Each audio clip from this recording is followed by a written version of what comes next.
시청자 여러분 안녕하십니까. 이슈와 화제입니다.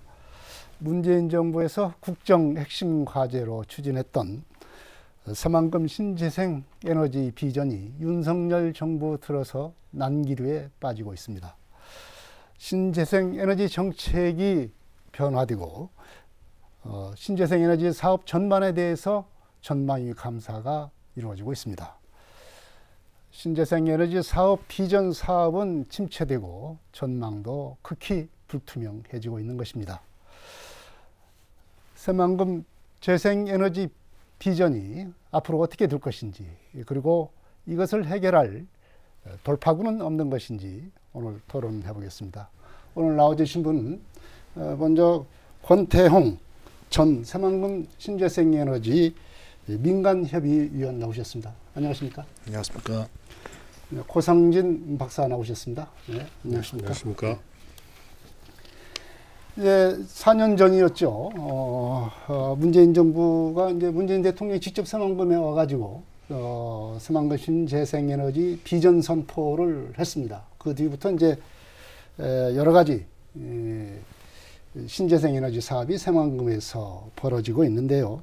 이제 윤석열 정부 들어서 이제 정말로 기류가 좀 변하고 있습니다. 우선은 이 새만금 에너지 비전 사업이 지금 추진 상황이 어떻게 됐는지, 계획 대비 비전 상황이 어떻게 됐는지 좀 살펴볼 필요가 있을 것 같습니다. 먼저 고 박사님께서 좀 소개를 해주시죠.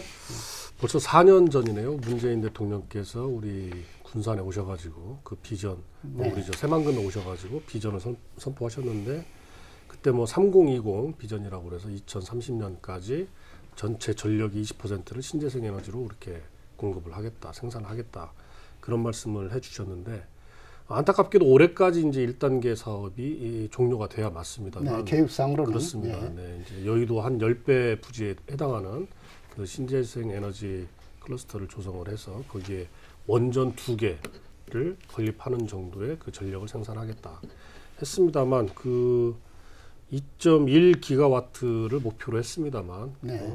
지금까지 확정되고 지금 이제 완공이 된 것은 육상 태양광 0.3기가와트에 불과합니다.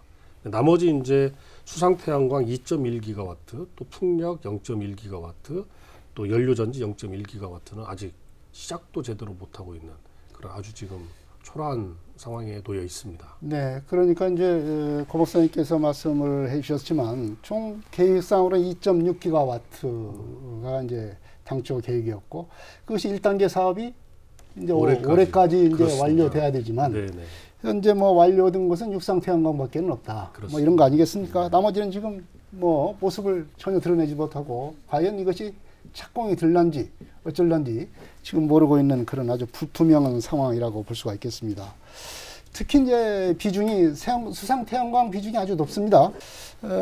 이 수상 태양광도 이제 1, 2단계로 나누어서 이렇게 하는데, 2.1기가와트 중에 상당 부분이 1단계 올해까지 되는 걸로 이렇게 됐습니다. 근데 지금 착공조차 지금 하지 못하고 있고, 과연 사업자가 제대로 선정이 됐는지조차 지금 모르고 있는 그런 상황입니다.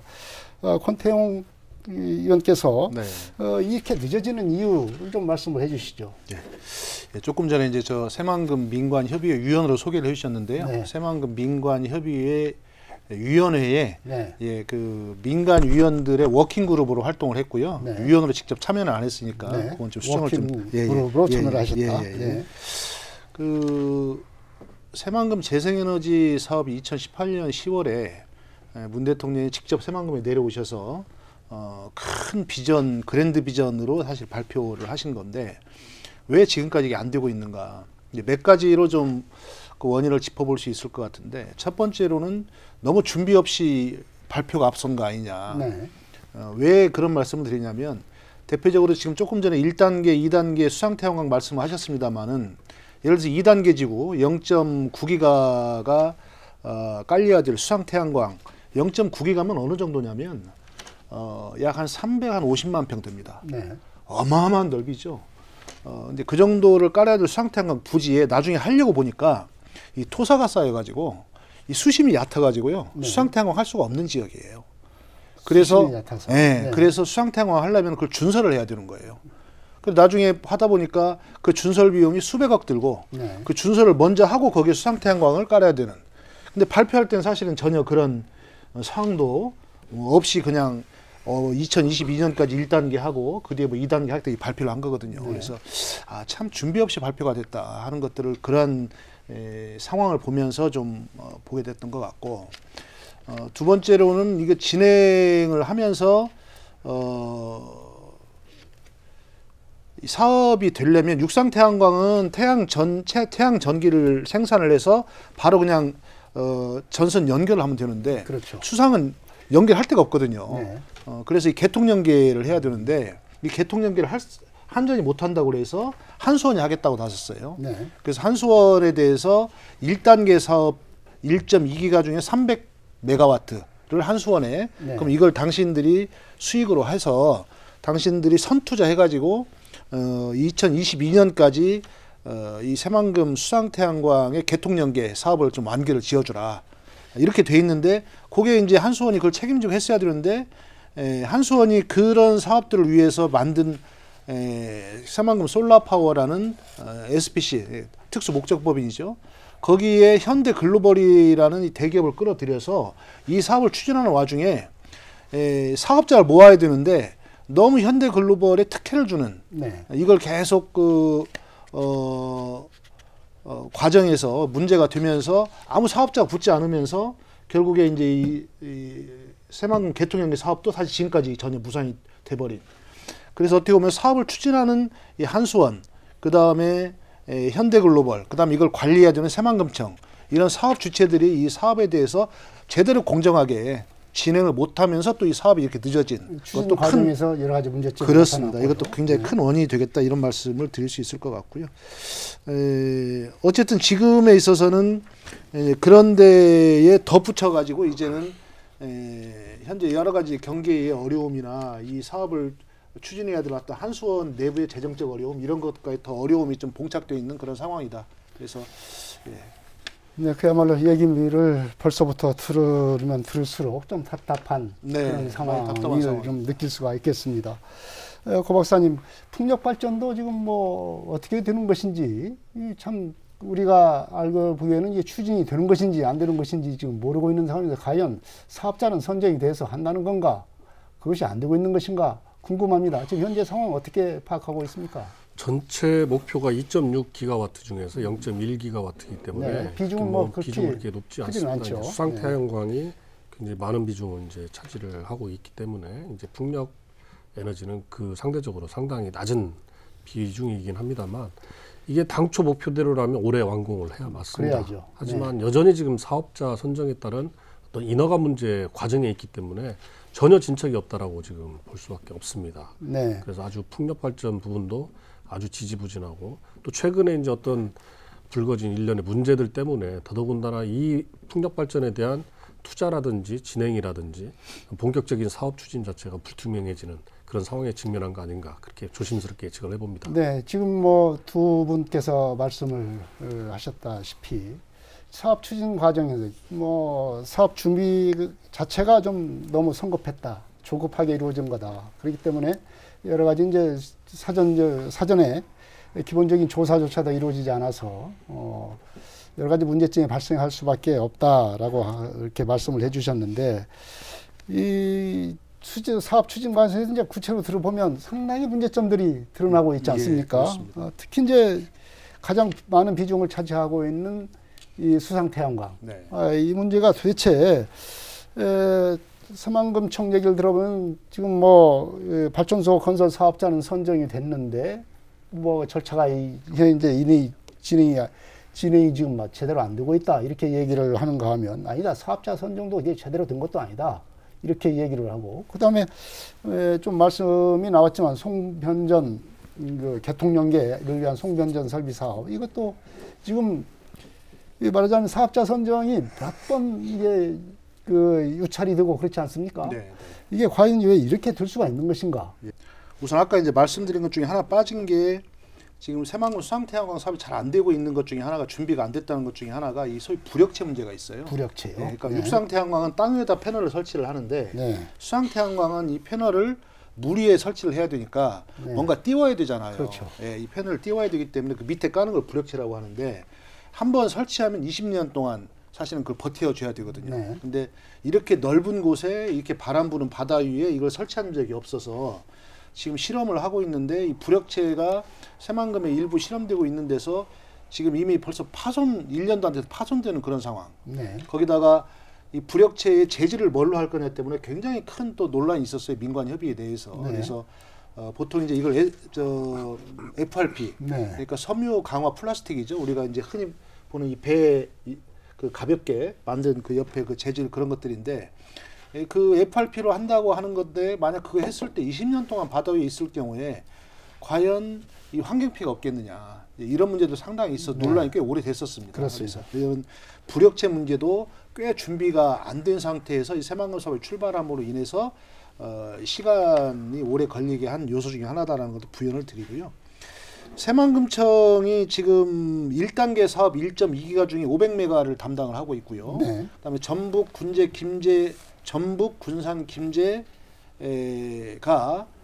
부안이 그렇게 해서 400메가. 네. 그다음에 아까 말씀드렸던 개통 연계를 해야 되는 한수원이 300메가에서 1.2기가거든요.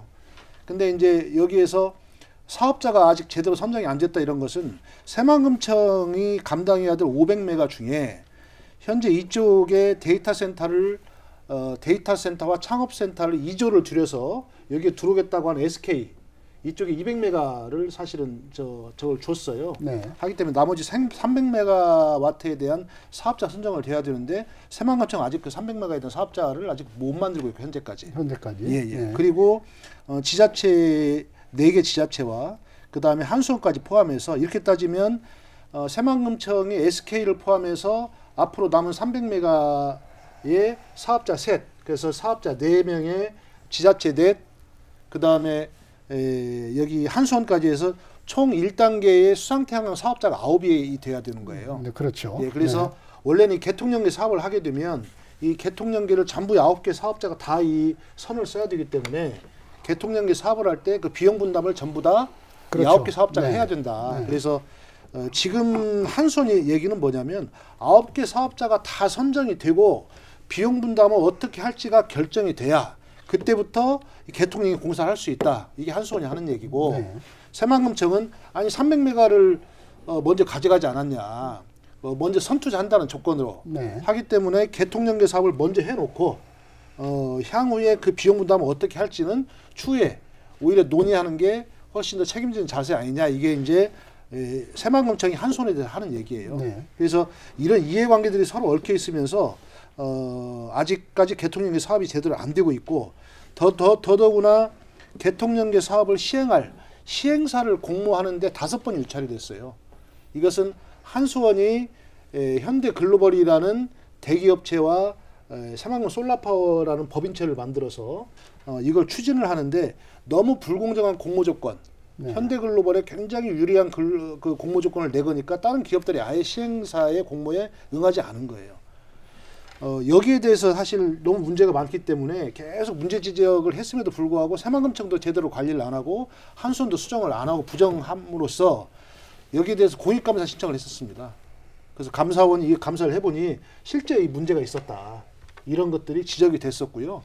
그래서 이런 문제들이 현재 얽혀 있는 상황이어서 어쨌든 지금에 있어서는 이 새만금 사업의 수상태양광 사업이 진도를 나가게 되려면 이 개통연계 사업을 제대로 되게끔 하기 위해서 한수원이 사업에 투자를 빨리 선투자를 하는 게 굉장히 중요하고 그 다음에 여기에 아직 선정이 안 된 사업자가 제대로 좀 선정될 수 있도록 새만금청의 노력이 거기에 좀 덧붙여야 되고요. 네. 여기에 지역의 어떤 정치권이 여기에 대한 좀 충분한 깊이 있는 토의를 통해서 이런 역할들을 할 수 있도록 조정을 해내야 된다. 이렇게 좀 말씀을 드리고 싶습니다. 네, 그거와 관련해서 그 일부에서는 SK E&S가 그 송변전 설비 사업자로 선정이 됐다. 네.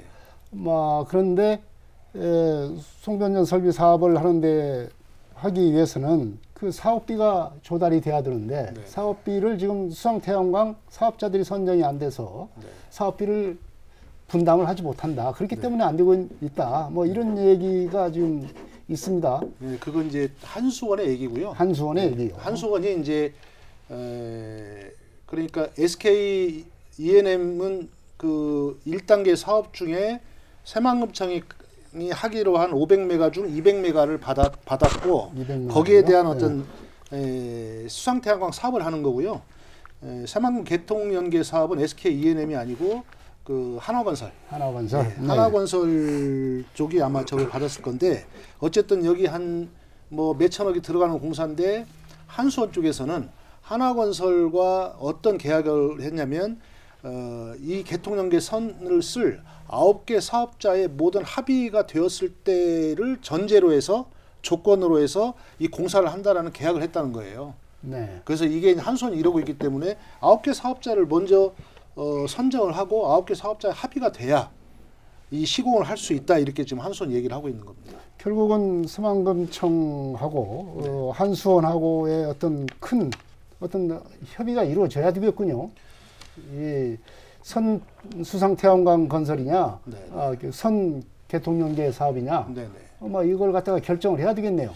그렇죠. 그것도 굉장히 중요한 사실은 쟁점으로 현재 돼 있고요. 현재 새만금청과 한수원이 그 문제에 대해서는 이 의견의 평행선을 지금 달리고 있는 상황입니다. 네. 네, 이게 굉장한 중요한 어떤 그 쟁점 사항이 지금 나온 것 같습니다.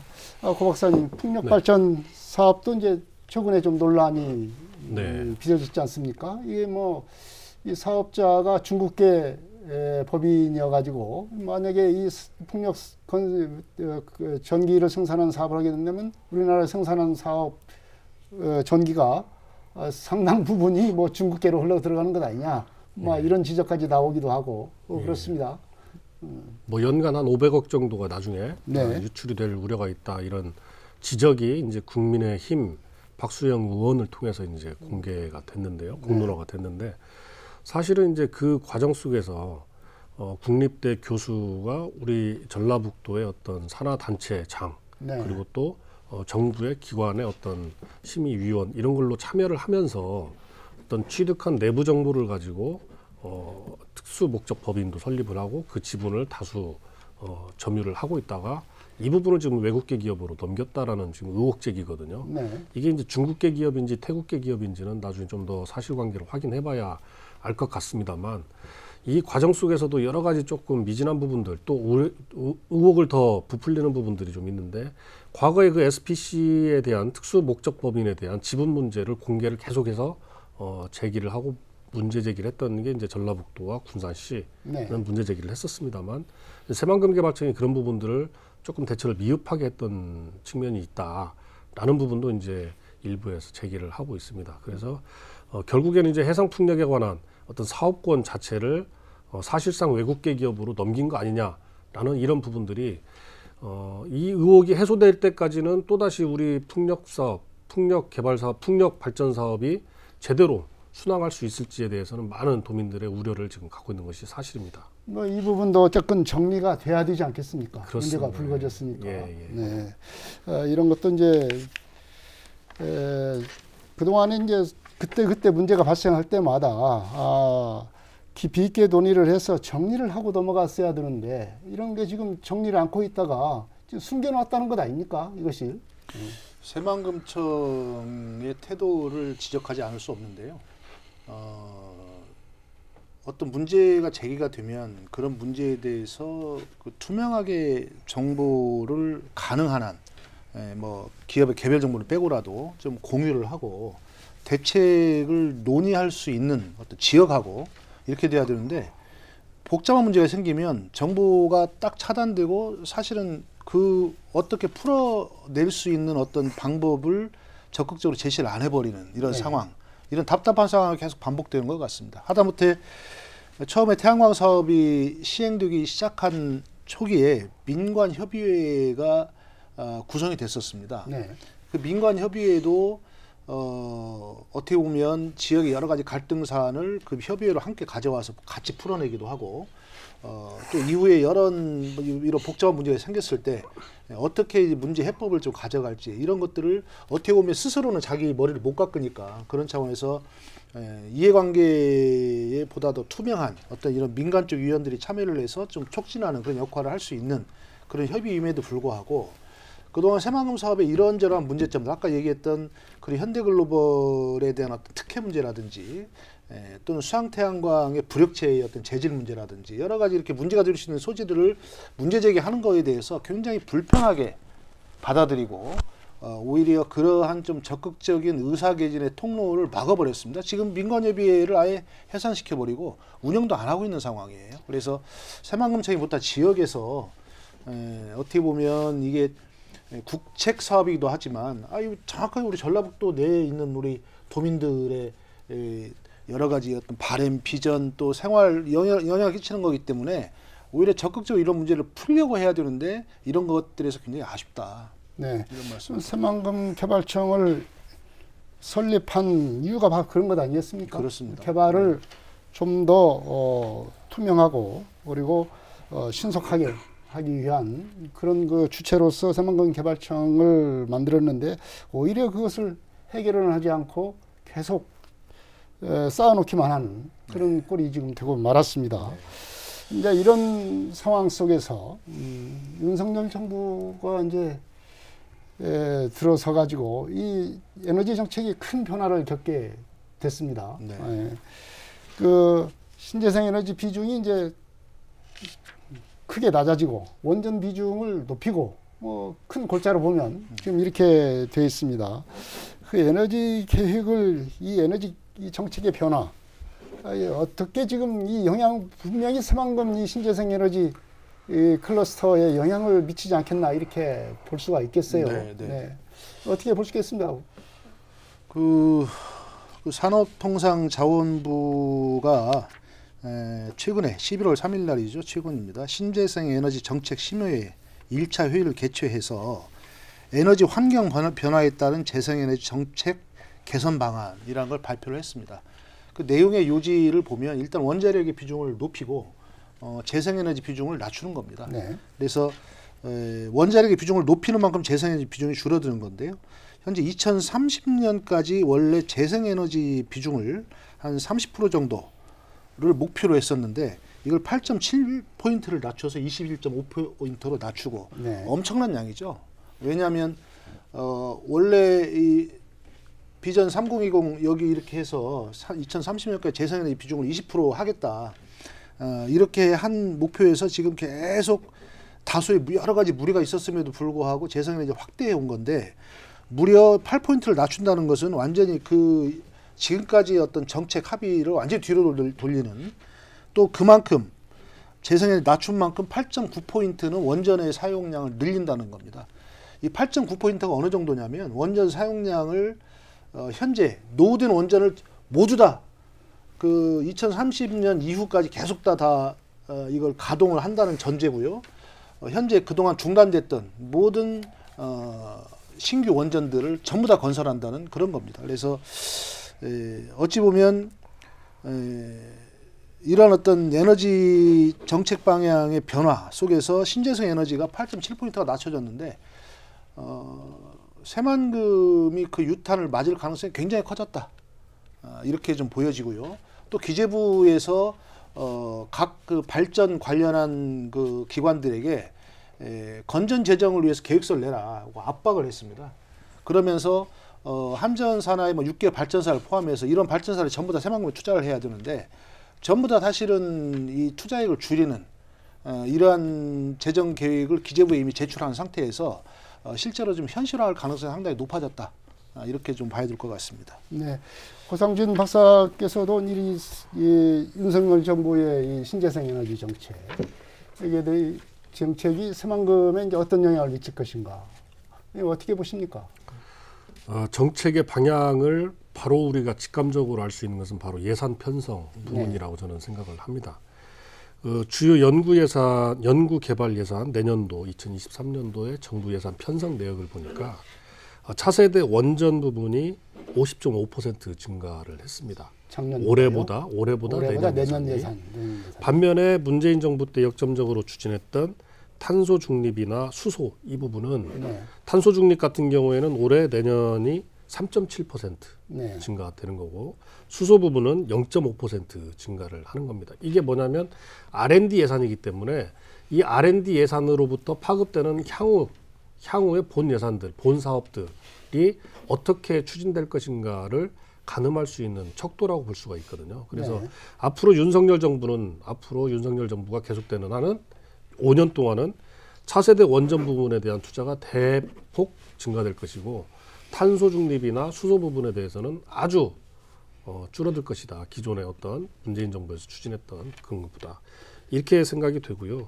아까 우리 권 선배님께서도 말씀을 하셨습니다만 지금 우리 윤석열 정부가 지금 추진하고 있는 이런 부분들이 결국에는 새만금의 유탄을 맞을 것이다. 저도 전적으로 동의를 하고 우리 도민들께서 새만금을 과거에 한 25년 동안 지금 희망 고문을 계속 해왔는데 문재인 정부에서도 아무런 깊이 있는 고민 없이 충분히 숙성된 의제와 과정이 없이 덜컥 3020이라는 그랜드 마스터 플랜을 마스터 비전을 제시를 하다 보니까 여러 가지 이 세부적인 상황 속에서 현실 속에서 많은 장애들을 지금 우리가 목격하고 있고 그 장애의 영향을 지금 받고 있거든요. 마찬가지로 윤석열 정부는 문재인 정부가 했던 거를 우리가 다 뒤집어야 된다라는 기본적인 어떤 인식 속에서 이 부분을 지금 감사원을 통해서 지금 철저히 감사를 하고 있는 이 과정인데 저는 이런 형국이 마치 문재인 정부 뒤에 있는 신재생 에너지 마피아, 윤석열 정부 뒤에 있는 원전 마피아, 이 세력 간의 다툼이 아닌가. 이 새만금을 놓고 땅덩어리를 놓고 과거 우리가 그 구한말 시대에 보면은 조선이라는 나라를 두고 청일전쟁과 러일전쟁이 벌어졌지 않습니까? 우리는 전라북 도민들은 새만금 마스터 플랜 기존에 준비했던 거 20년 동안 준비해왔던 차곡차곡 준비해왔던 것들에 대해서 계속 꿈을 가지고 그 희망을 키워왔는데 어느 날 갑자기 정부에서 덜컥 발표해버린 그런 정책이라든지 또 이것을 또 뒤집는 정책이라든지 이런 것들 때문에 결국에는 우리 전북 도민들의 고스란히 피해가 지금 가고 있을 것으로 지금 예상이 된다.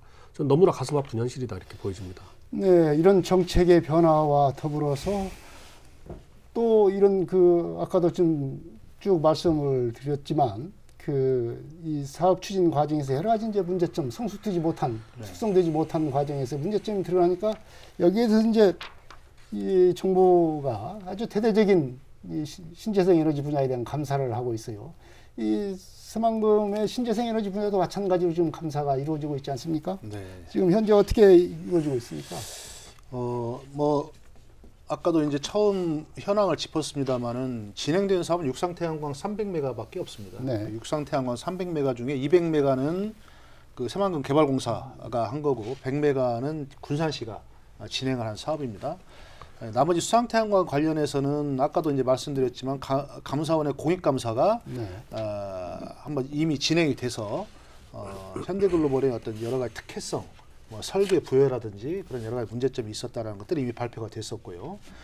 현재는 군산시가 진행했던 이 100메가 사업에 대한 이 과정에 문제가 있다고 그래서 여기에 지금 감사가 지금 이미 본 감사가 들어가 있고 올해 말 정도 되면 이 감사 결과가 나올 예정입니다. 그래서 여러 가지 문제점들이 제기가 되고 있습니다만은 100메가 사업이 대략 한 1,300억 원대의 사업인데 처음에 계획과는 중간에 좀 달라진 문제들이 많다. 예를 들면 거기 이슈가 됐던 것 중에 하나가 그 제강슬래그. 네. 예. 원래는 그걸 깔기로 한 게 아닌데 거기 이제 사업을 한다고 도로에 그 17만 톤의 제강슬래그를 반입해서 지금 현재 깔았습니다. 근데 이게 만약에 이제 비가 와서 이 물과 만나면 오랫동안 진행이 되다 보면 이제 환경 오염이 될 수 있다는 것 때문에 시민들한테 상당히 문제제기를 했었는데 이게 처음에 이사회에 보고도 안 되고 이 군산시 쪽의 시민발전소, 군산시가 100억을 투자한 이러한 좀 법인인데요.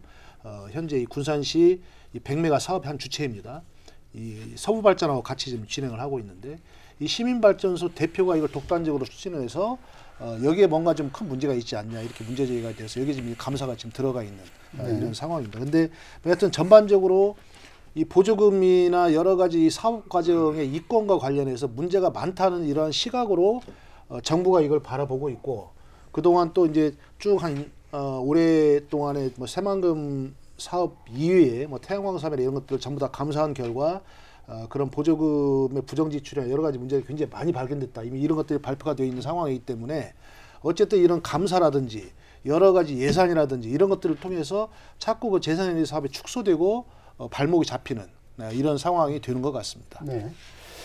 네.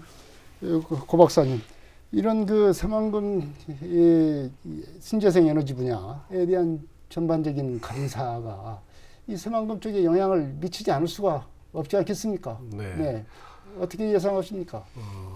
굉장히 위축될 수밖에 없는 거죠. 감사나 수사라는 것이 어떤 정치적 목적이 있든 없든 이걸 떠나가지고 어떤 의혹 제기가 되면은 해당 부처에서는 그거를 행동으로서 나타날 수밖에 없는 상황입니다. 그렇기 때문에 굉장히 거기에서 비롯되는 여파는 여타 정당한 어떤 그 이익 활동이라든지 경제 활동 또는 발전을 위한 개발 행위에 있어서도 위축될 수밖에 없는 그런 상황인데, 조속히 감사나 수사는 빨리 끝낼수록 좋다.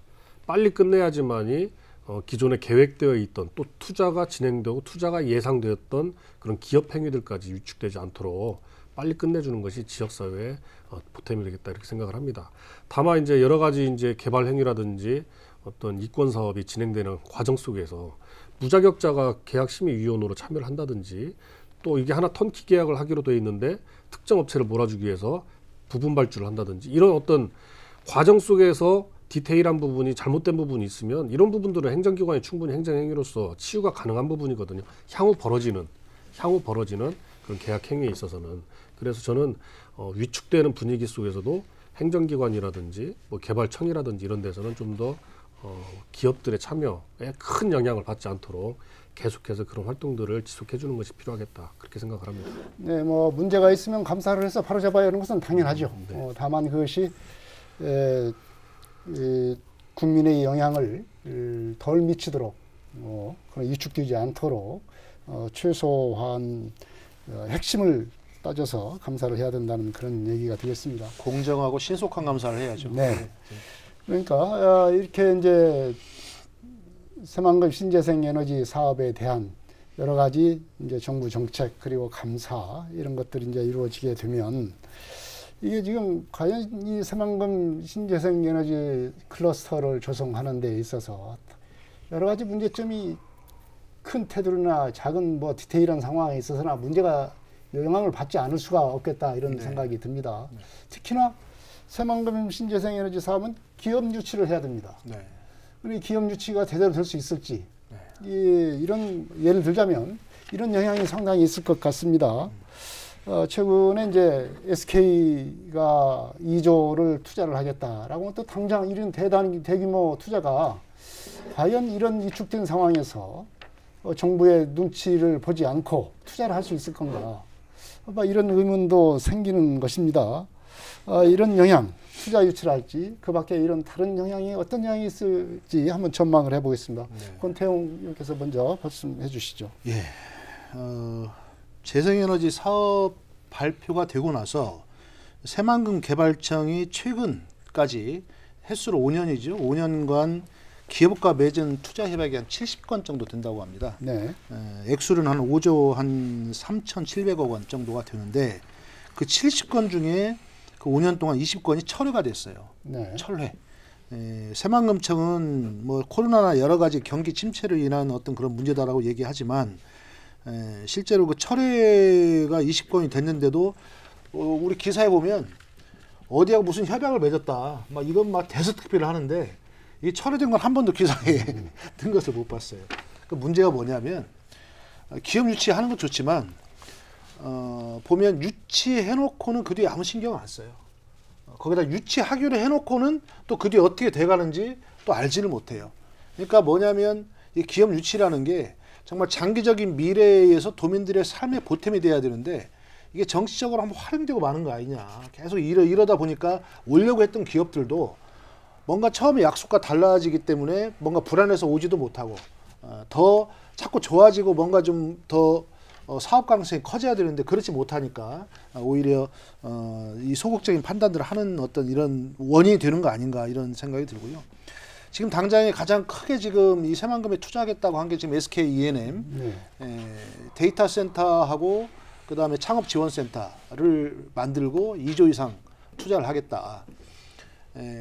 지금 협약을 뭐 이미 작년에 맺어가지고 이거 벌써 한참 진행을 했어야 되는 이런 상황입니다만은 지금 아무것도 진행을 못 하고 있어요. 그 무엇보다도 이 데이터 센터는 에너지가 필요한 대목이고 SK 입장에서 여기 2조 이상 투자하겠다고 했던 이유는 뭐냐면 아까 얘기한 여러 이 사업 전망 중에 현재 기후 위기와 관련해서 앞으로는 이 에너지의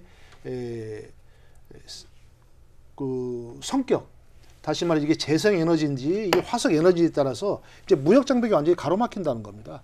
그래서 현재 알리백이라고 해서 우리 윤석열 대통령이 대선 토론 과정에서 물으셔가지고 굉장히 큰 이슈가 됐습니다만은 향후에 알리, 다시 말해 재생 에너지 100%로 생산된 제품이어야만이 앞으로는 제대로 이 무역 장벽을 넘어설 수 있는, 이거 구체적으로 앞으로 길지 않은 그 미래의 무역 장벽으로 다가올 거다라는 것들을 다 알고 있기 때문에 최근에 그 삼성에서도 알리백에 참여를 하겠다. 그렇습니다. 이렇게 선언을 하지 않았습니까? 아니 뭐 그 구글 포함해서 뭐 국제적인 대기업들은 다 알리백에 이미 참여를 자발적으로 하고 있고요. 네.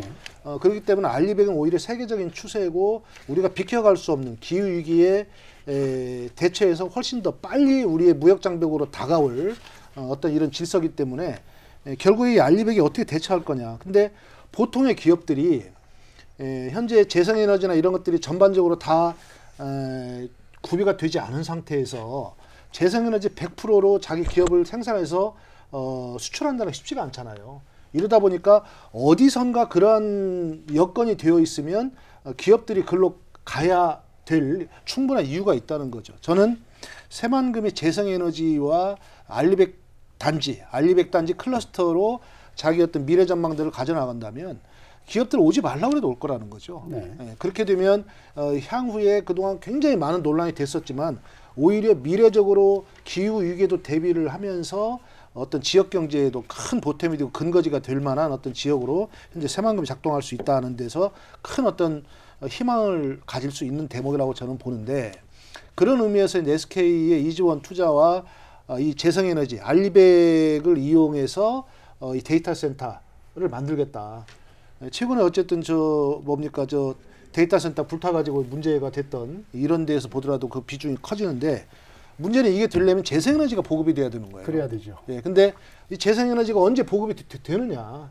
이게 지금 막연하기 때문에 SK에서도 적어도 올해까지 이 재생에너지가 이 새만금에 보급될 거라는 어떤 비전이 있어야 자기들도 데이터 센터를 만들지, 만약에 그렇지 않으면 이거 사업에 대해서 전면적인 검토를 해봐야 된다. 이걸 이미 선언을 했습니다. 근데 만약에 이게 현실화가 돼버리면 다른 기업들이 굳이 그 수도권에서 이 새만금까지 물류비를 들여가면서 와야 될 아무런 이유가 없는 거예요. 뭐 이런저런 지원책들은 다른 공단이나 다른 지자체도 다 하고 있는 겁니다. 그러면 이 재생에너지와 알리백 단지를 활용해서 SK가 뭔가 데이터 센터를 성공리에 정착을 딱 시키는, 그것이 다른 굉장히 많은 경제 주체들에게도 큰 신호가 될 거라는 거예요. 아, 새만금 되는구나. 그런 차원에서 저는 올해 내년 이때까지 뭔가 좀 사업이 될 만한 그런 계기들을 만들어내는 굉장히 중요한 때다, 이런 말씀을 드립니다. 네, 고상진 박사님도 이런 윤석열 정부의 에너지 정책을 변화 이런 걸 통해 이런 것에 따라서 이 새만금 신재생 에너지 단지에 대한 어떤 영향이 미친다고 이렇게 보십니까? 일단은 기업이 투자를 한다는 것은 크게 두 가지의 기준을 우리가 좀 염두에 둬야 되지 않나 그렇게 생각을 합니다. 첫 번째는 가장 기본적으로 경제적 투자 가치. 하지만 이제 그런 부분이 첫 번째고, 두 번째는 어떤 정부 정책의 예측 가능성. 저는 이 두 가지가 기업이 투자하는 가장 중요한 척도다, 기준이다 이렇게 생각을 하는데, 경제적 투자 가치 측면을 따져본다면 신재생 에너지가 바람직한 방향인 것만큼은 틀림이 없어 보입니다만 네. 최근에 이제 올해 특히 러시아와 우크라이나 전쟁을 통해서 에너지 정책이 어느 한쪽 방향으로만 가서는 안 된다라는 게 많은 나라에서 지금 공통된 인식으로 지금 부각을 되고 있습니다. 그래서 에너지원을 좀 더 다양화시켜야 되는 거 아니냐라는 부분에 많은 국가들이 지금 어떤 위기의식을 공유를 하고 있고 그런 측면에서 정책적 방향의 전환도 고려하고 있는 것으로 이렇게 보여집니다. 그렇다면 기존의 러시아와 우크라이나 전쟁 이전에 우리가 관계를 정립했던 또 투자의 어떤 가치를 예측했던 그런 부분에 있어서도 한 번쯤 원점에서 다시 한번 검토를 해봐야 되지 않겠나. 그래서 기업이 투자할 수 있는 어떤 매력적인 그런 환경을 전라북도 또는 새만금 개발청이 빨리 이것을 마련을 해야 된다. 저는 그렇게 생각을 하고요. 두 번째는 이제 앞서 말씀드린 대로 윤석열 정부의 어떤 정치적, 정책적 그런 예측 가능성을 조속히 확보를 해주는 게 필요하겠다. 네. 이것은 우리 전라북도의 정치권 또 우리 전라북 도민들의 지혜와 힘을 한데 모아야지만이 가능할 일이다. 그렇게 해서 저는 우리 전라북도 정치권들이 나서가지고 잘못된 것을 감사하고 수사하는 것은 반대해서는 안 된다. 하지만 조속히 빨리 이것을 마무리 짓고 윤석열 정부는 그러면 그 신재생 에너지에 대한 정책적 방향이 뭐냐. 당신들의 방향을 그럼 제시를 해달라. 우리가 생각할 때는 문재인 정부가 한 부분 또 일정 부분의 어떤 공과가 있겠지만 이걸 바꿔야 된다면 우리의 의견은 이거다 이렇게 해서 또 제시를 하고 그것을 정책적인 결정으로 이끌어내는 그런 정치력도 지금 발휘할 필요가 있겠다 그렇게 생각을 합니다. 네, 이런 그 여러 가지 새만금 신재생에너지 산업에 대한 여러 가지 위기에 대한 어떤 해결 방향도 고 박사께서는 함께 얘기를 해주셨는데요.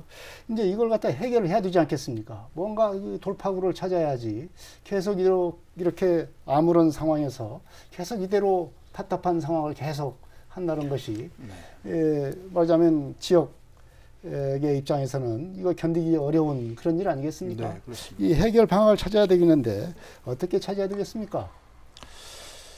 저는 뭐 금강방송이 오늘 뭐 토론회를 개최한 것도 사실은 뭐 굉장히 중요한 이 해결 방향을 찾는데 하나의 좀 힘이 될 수 있는 계기가 될 수 있다 이렇게 보여지는데요. 이제 하도 새만금 하니까 지쳐가지고 이제 뭔가 이제 어떤 얘기를 해도 그 얘기가 반영이 되고 어떤 정책 변화가 생기지 않으니까 좀 관망하는 이러한 모습들도 있는 것 같습니다. 근데 아까도 말씀드렸지만 이런 기후위기도 생각보다 훨씬 더 빨리 다가오고 있고 지금 당장의 새만금의 어떤 재생에너지 문제도 실제로 이게 성패의 문제가 그렇게 시간이 많이 주어져 있는 어떤 이런 상황이 아니다. 그래서 보다 빨리 좀 움직여서 좀 답을 찾아야 되는 건 우리 전라북도가 제일 좀 절박하다 이런 생각이 듭니다. 네. 저는 중앙정부나 새만금청의 여러 가지 어떤 정책 변화를 정말 촉구해야 된다고 생각을 하는데 이 촉구하는 주체는 사실 우리 전라북도가 돼야 된다. 도대체 전라북도에 누가 이런 걸 촉구를 해야 되느냐. 사실 새만금에 대해서 깊이 있게 중앙정부가 잘 모릅니다. 제가 볼 때는. 그 다음에 도민들의 입장에 서서 이걸 고민하지 않습니다.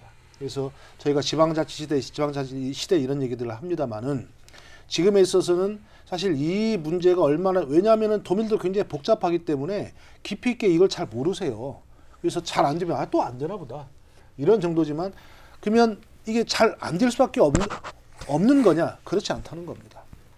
지금 말씀드렸지만 굉장히 절박한 여러 가지 뭐 기후변화 문제나 이 무역장벽 문제, 경제 문제가 심각하기 때문에 뭔가 대책을 세우지 않으면 안 되는데 전라북도 같은 경우는 새만금 재생에너지나 알리백단지의 비전이 굉장히 현재 시대 변화에 저는 맞는 굉장히 중요한 비전이고 다른 데서 막 차용해 나갈 수 없는 그런 비전이기 때문에 한번 해볼 수 있지 않겠느냐. 충분히 방향으로는. 네. 그럼 이 속도를 어떻게 좀 맞춰서 정책적으로 이걸 하게 할 수 있을지 저는 이게 지역 정치권이 할 일이고 특히 지역 정치권만이 이걸 하기에는 오히려 정치 논리가 작동을 하기 때문에 지역에 보다 넓은 어떤 거버넌스를 저는 구성을 할 필요가 있다. 그래서 지역의 시민사회나 아까 얘기했던 SK조차도 이미 여기에 한번 굉장히 큰 이해관계를 가지고 있지 않습니까? 이런 데까지 기업까지를 포함해서 이런 기업과 시민사회와 지자체와 정치권이 거버넌스를 구성해서 이 거버넌스에서 정말 깊이 있는 토의와 합의,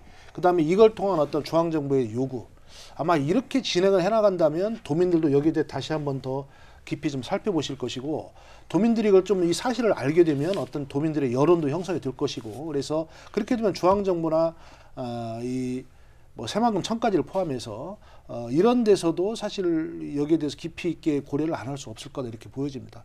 그렇게 지역에서 스스로 먼저 움직이지 않으면 제가 볼 때는 아까 말씀드린 그런 여러 가지의 정책 변화나 지금 문제들, 이런 것들이 새만금 재생에너지 사업의 발목을 확실히 좀 잡고 뭐 기존의 그 성과로 돼 있던 것들조차도 아마 다 이탈되지 않을까, 예, 이런 생각이 듭니다. 네, 호 박사님도 이 어떤 그 해결 방안, 어떻게 이걸 돌파구를 찾아 나가야 돼야 되겠습니까? 사실은 이제 경제 부분이기 때문에 경제 부분 이전에 우리가 정치 행위로서 여러 가지 방법들을 찾을 수 있고 또 해법을 모색할 수도 있다라고 생각을 합니다. 그래서 우리 도민들께서 정치에 대한 아주 그 높은 의식 수준을 발휘를 하셔야 된다, 그렇게 생각을 하는데, 외부에서 바라보는 전북 도민, 전라북도의 이미지가 무엇이냐, 제가 곰곰이 생각을 해보니까 좀 전에 우리 권 선배님 말씀하셨지만 절박하지 않다. 네. 또 두 번째는 이렇게 치밀하고 전략적이지가 못하다.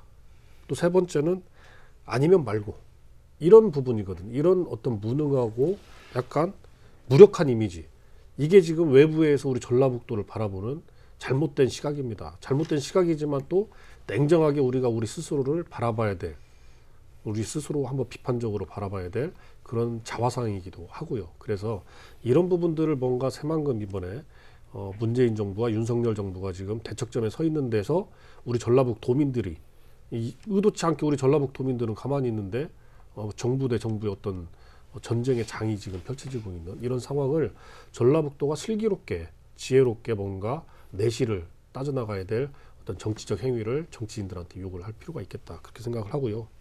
그 중에서 뭐냐면 윤석열 정부가 지난 대선에서 전체적으로 0.7% 차이로 승리를 했습니다만 우리나라 이 선거제도가 잘못됐다라고 저는 개인적으로 생각을 합니다만 올로와 나싱입니다.